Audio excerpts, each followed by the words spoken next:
Às vezes, a gente só é burro demais para entender um livro. E tá tudo bem, tá tudo bem. Oi gente, tudo bem com vocês? Eu sou Isabelle, sejam muito bem-vindos à Escriba e os Arquivos Esquecidos. Hoje vamos falar de um assunto bem... não diria polêmico, mas um assunto complicado de se desenvolver. Quando a gente lê um livro que é considerado bom por todo mundo e só a gente acha aquele livro ruim. Bom, eu passei alguns anos sem ler ativamente, mesmo amando literatura. Eu estava extremamente consumida pelos vídeos curtos e excesso de redes sociais. Então, eu voltei a ler mesmo tem 1 ano e meio. E logo de cara eu peguei Morro dos Ventos Uivantes, de Emily Brontë, e eu amei aquele livro, eu achei ele maravilhoso. Sempre me encantou muito livros que têm essa melancolia e o sofrimento de uma forma bem palpável, sabe? Com alguma crítica social que também seja esfregada na nossa cara. Então, tava dentro do estilo, assim, do estilo literário que eu sempre gostei. Além de fantasia, claro. Entrando um pouco no mundo desses clássicos, eu resolvi que eu queria ler clássicos que eu nunca tinha lido antes. Dentre eles, eu queria ler Jane Austen. Eu já vi o filme de Orgulho e Preconceito, mas eu confesso que não vi tanta coisa naquele filme. E aí eu queria ler o livro, né, porque é um romance muito aclamado. E a Jane Austen, ela é, por muitas vezes, comparada a Emily Brontë, então, né, era natural que eu tivesse uma curiosidade aí pra saber, né, o que tinha por trás.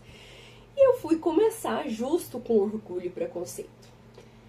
E, gente, eu odiei. Eu odiei aquele livro. Eu pensei, não tem condições essa mulher ser equiparada a Emily Brontë por um romance tão água com açúcar. Na época, eu tava tão fissurada em clássicos que eu fui no sebo que eu gosto, e além de Morro dos Ventos Uivantes, eu comprei 4 livros da Jane Austen. Eu comprei Orgulho e Preconceito, Persuasão, tem um outro ali que eu não lembro, e outros 2, na verdade, que eu não lembro o nome. E aí, eu já tinha lido... E não é de quem? Peraí.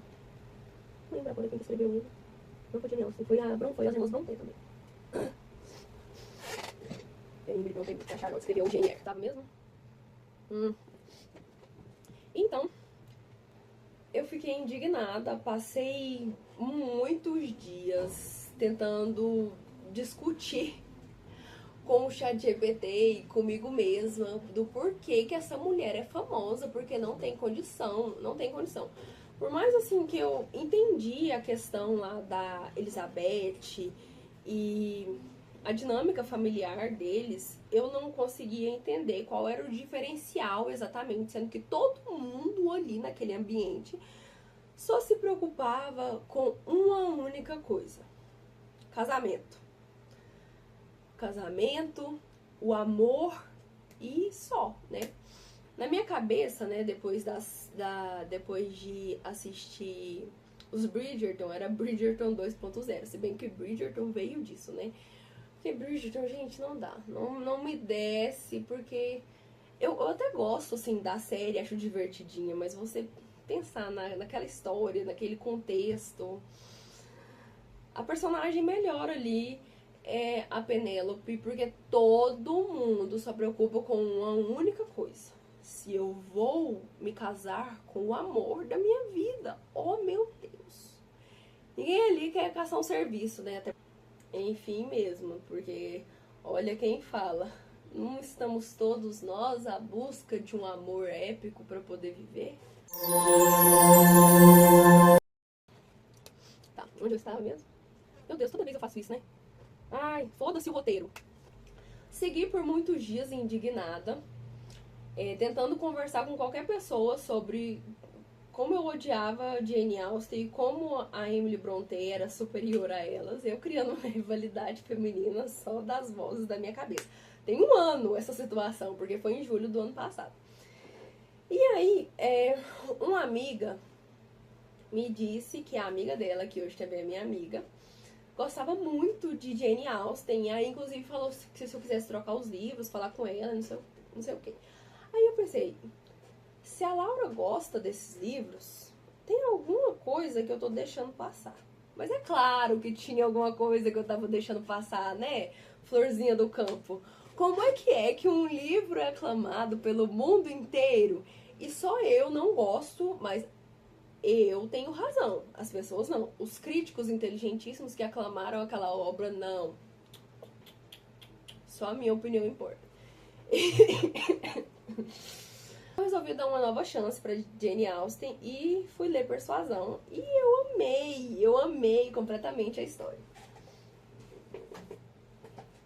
Eu li parte do livro físico e parte do livro digital.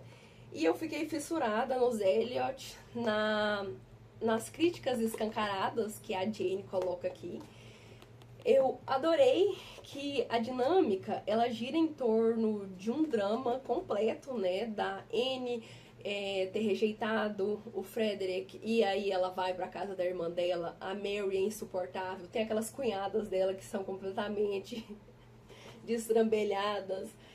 Os Elliot arrogantes, amargurados, perdendo dinheiro e se recusando a economizar. Enfim, foi uma dramalheira tão divertida que eu fiquei encantada. E eu descobri, né, ali eu percebi que sim, Jane Austen não só tem o seu valor, como ela é genial, ela é maravilhosa. E eu só resolvi dar uma nova chance pra Jane Austen, porque depois de assistir um vídeo de uma escritora, que eu adoro os vídeos dela, o nome dela é Thelma Teodoro, e em um vídeo ela falava que tinha lido Morro dos Ventos Uivantes e tinha odiado. E nos comentários foi uma pessoa desaforada lá e escreveu, eu não lembro exatamente a frase, mas tipo assim, será que você não é burra demais pra entender? Aí eu fiquei tipo, né, que audácia. Só que a nossa querida Thelma Teodoro, ela foi tão madura que ela fez um vídeo que, nossa, com uma elegância surreal, que ela falou que assim, não é meu estilo. Só que para além disso, ela trouxe um ponto que eu achei muito legal. É óbvio, né? Muitas pessoas podem estar cansadas de saber, mas pra mim foi novidade, talvez seja pra alguém também.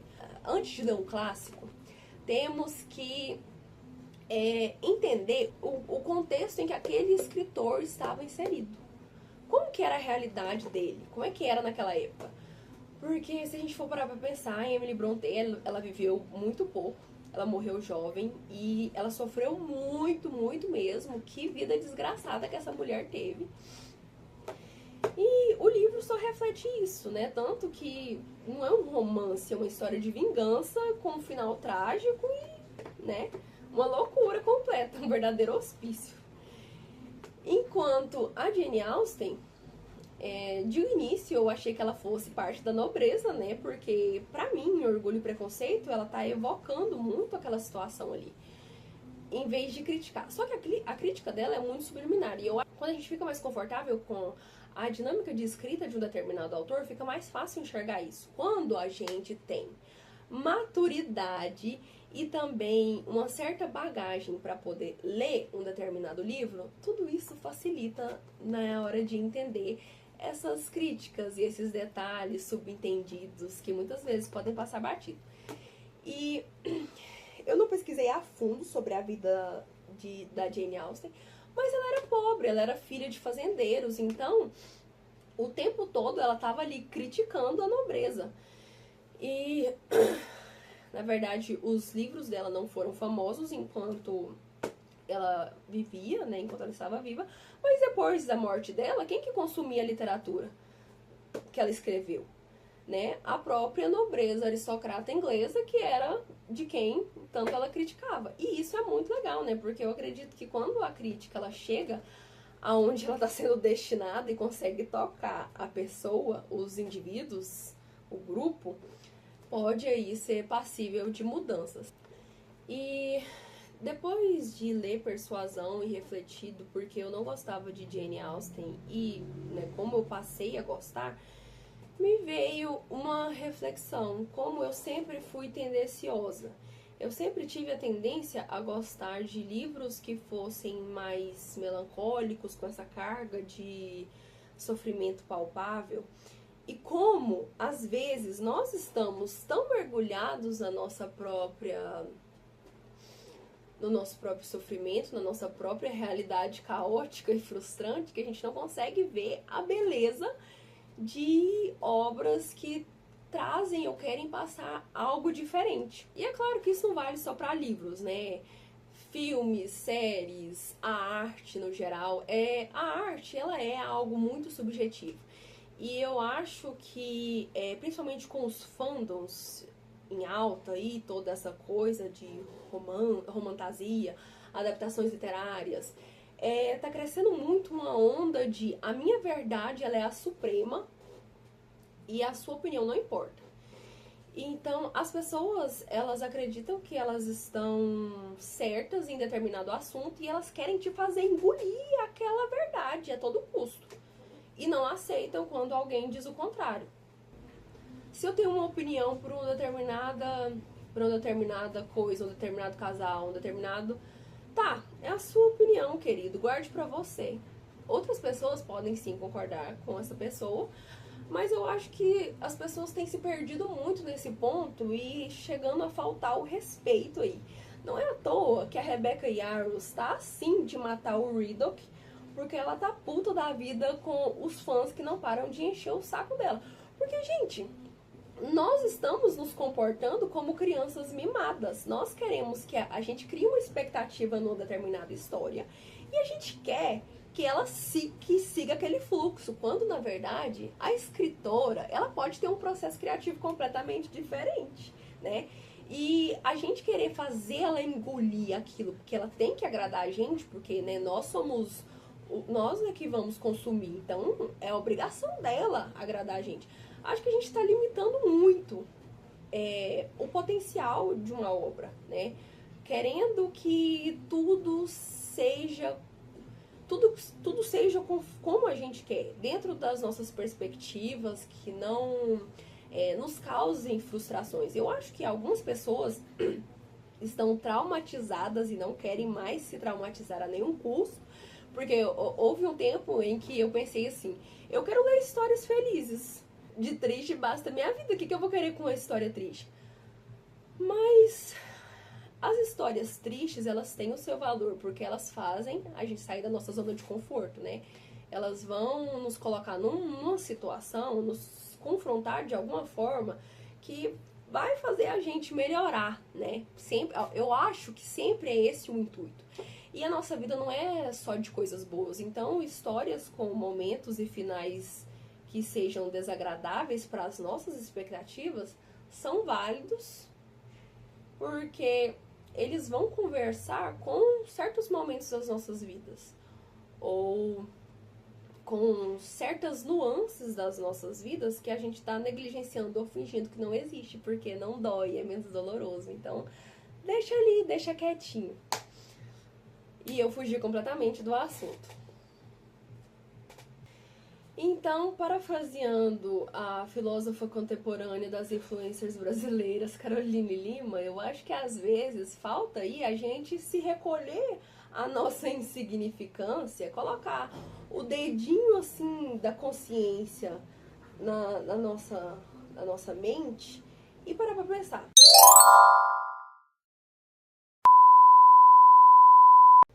E não queira ficar aí preso à própria mesmice e à própria ignorância. Eu viajei aí completamente nesse final para poder trazer uma reflexão que às vezes a nossa opinião ou a nossa percepção de alguma coisa não é a percepção real ou central ou a mais certa do mundo.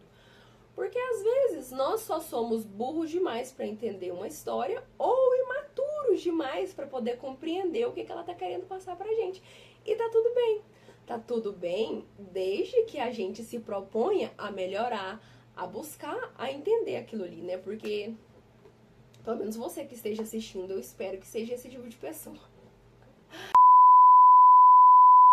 Até a próxima e tchau, tchau!